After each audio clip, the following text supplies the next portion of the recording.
One of the most striking principles taught by the Savior during his Un des earthly principes les plus ministry remarquables enseignés par le Sauveur pendant son ministère terrestre était l'importance de traiter autrui avec compassion. Réfléchissons à ce principe et à son application pratique en étudiant le récit de la visite de Jésus chez Simon, le pharisien. L'évangile de Luc parle d'une femme considérée comme pécheresse, qui est entrée dans la maison de Simon alors que Jésus s'y trouvait. Faisant acte de contrition, la femme s'est approchée de Jésus, a lavé ses pieds avec ses larmes, les a essuyés avec ses cheveux, puis les a baisés et oints avec un onguent spécial. L'hôte, fier, qui se considérait moralement supérieur à la femme, dit en lui-même d'un air de reproche et avec arrogance, « Si cet homme était prophète, il connaîtrait qui et de quelle espèce est cette femme qui le touche. Il connaîtrait que c'est une pécheresse. » L'attitude moralisatrice du pharisien l'a conduit à juger injustement Jésus et la femme. Mais dans son omniscience, le Sauveur connaissait les pensées de Simon et, faisant preuve d'une grande sagesse, a récusé l'attitude condescendante de Simon et l'a réprimandé pour son manque de courtoisie dans son accueil d'un invité spécial, comme le Sauveur chez lui. En fait, la réprimande directe de Jésus aux pharisiens témoigne que Jésus possède véritablement le don de prophétie et que cette femme, au cœur humble et contrit, était repentante et reçut le pardon de ses péchés.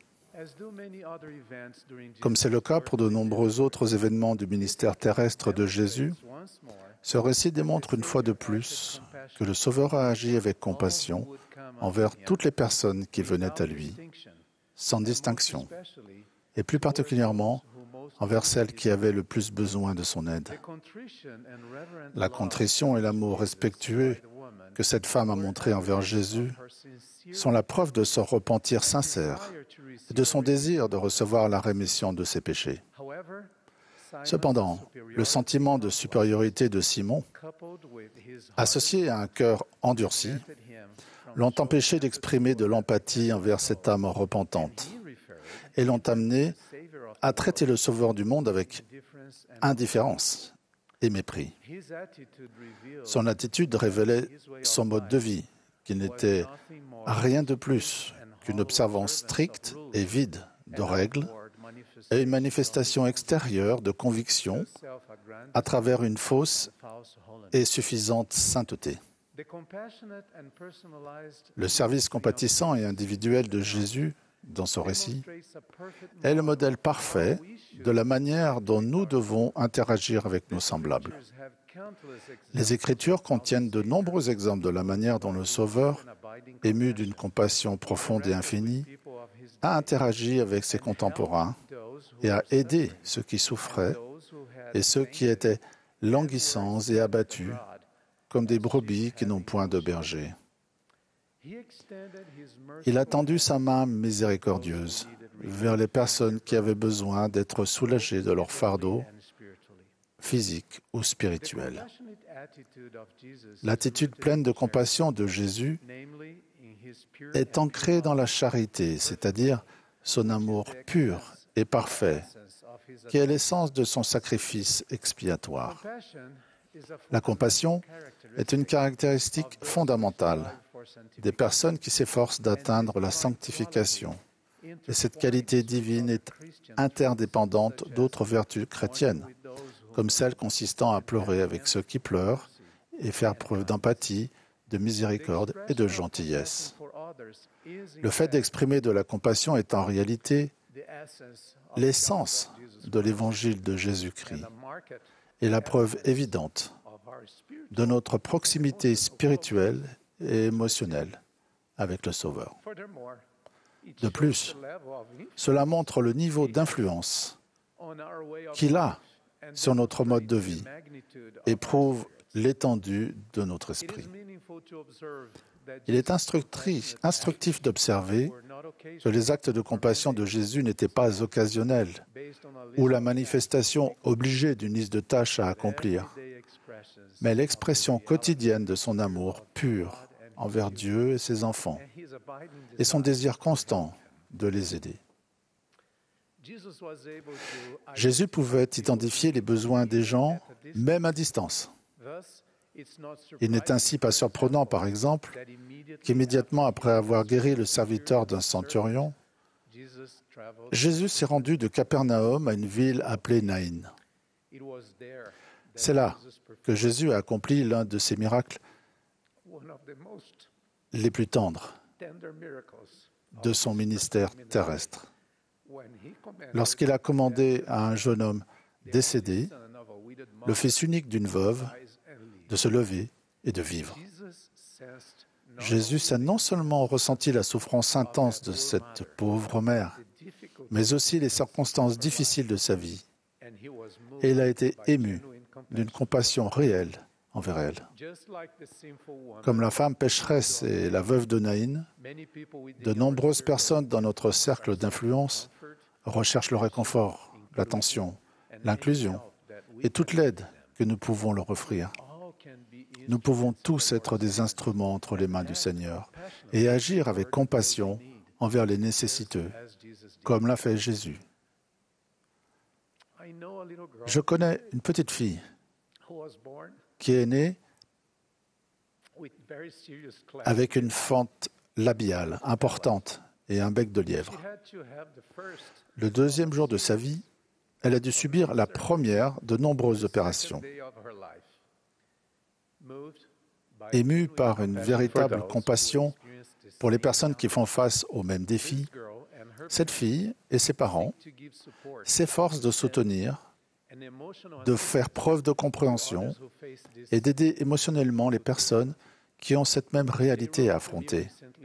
Ils m'ont écrit récemment et m'ont dit « À travers les difficultés de notre fille, nous avons eu l'occasion de rencontrer des gens merveilleux qui avaient besoin de réconfort, de soutien et d'encouragement. Il y a quelque temps, notre fille, qui a 11 ans maintenant, a parlé avec les parents d'un bébé qui a le même problème. Pendant cette conversation, notre fille a enlevé temporairement le masque qu'elle portait en raison de la pandémie pour que les parents voient qu'il y a de l'espoir, même s'il reste à ce bébé un long chemin à parcourir au cours des quelques prochaines années pour résoudre ce problème. Nous sommes extrêmement reconnaissants pour l'occasion d'exprimer notre empathie envers les personnes qui souffrent, comme le Sauveur le fait envers nous. Nous ressentons que notre souffrance diminue chaque fois que nous contribuons à atténuer celle de quelqu'un d'autre. Mes chers amis, lorsque nous nous efforçons intentionnellement d'avoir une attitude empreinte de compassion dans notre mode de vie, telle que celle montrée par le Sauveur, nous deviendrons plus sensibles aux besoins d'autrui.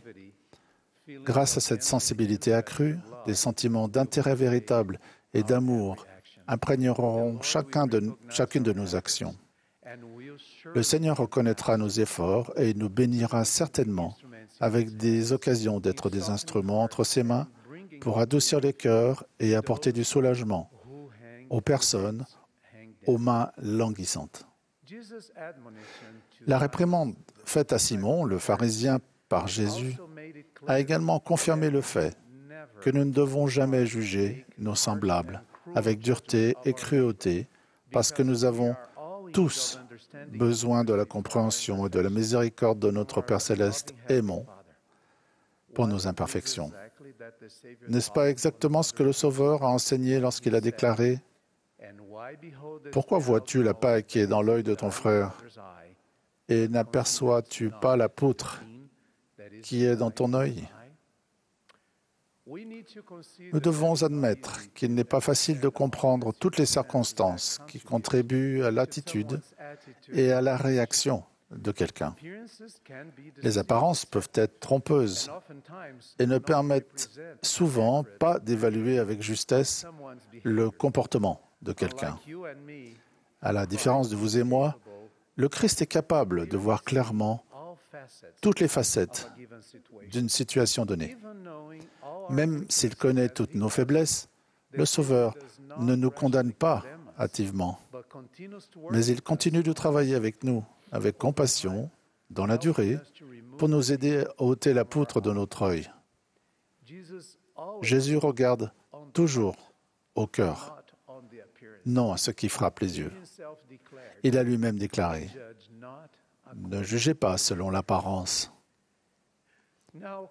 Maintenant, réfléchissez au conseil sage du Sauveur adressé aux 12 Néphites à propos de cette question. Et sachez que vous serez juges de ce peuple, selon le jugement que je vous donnerai, qui sera juste. C'est pourquoi, quelle sorte d'homme devriez-vous être? En vérité, je vous dis, tel que je suis. C'est pourquoi je voudrais que vous soyez parfaits, tout comme moi ou comme votre Père qui est dans les cieux est parfait. Dans ce contexte, le Seigneur établit un jugement pour les personnes qui décident de juger injustement les lacunes supposées d'autrui. Pour nous qualifier et juger de manière juste, nous devons nous efforcer de devenir comme le Sauveur et regarder les imperfections des autres avec compassion, à travers même ses yeux. Si nous prenons en compte le fait qu'il nous reste encore un long chemin à parcourir avant d'atteindre la perfection, il serait peut-être préférable pour nous de nous asseoir aux pieds de Jésus et d'implorer sa miséricorde pour nos propres imperfections, comme l'a fait la femme repentante dans la maison du pharisien, et ne pas passer tant de temps et d'énergie à nous focaliser sur les imperfections supposées d'autrui. Mes chers amis, je témoigne qu'en nous efforçant d'incorporer l'exemple de compassion du Sauveur dans notre vie, notre capacité de louer les vertus de nos voisins augmentera et notre instinct naturel de juger leurs imperfections diminuera. Notre communion avec Dieu augmentera et notre vie sera certainement plus douce, nos sentiments plus tendres, et nous trouverons une source sans fin de bonheur. Nous serons connus comme des artisans de paix, dont les paroles sont douces comme la rosée d'un matin de printemps.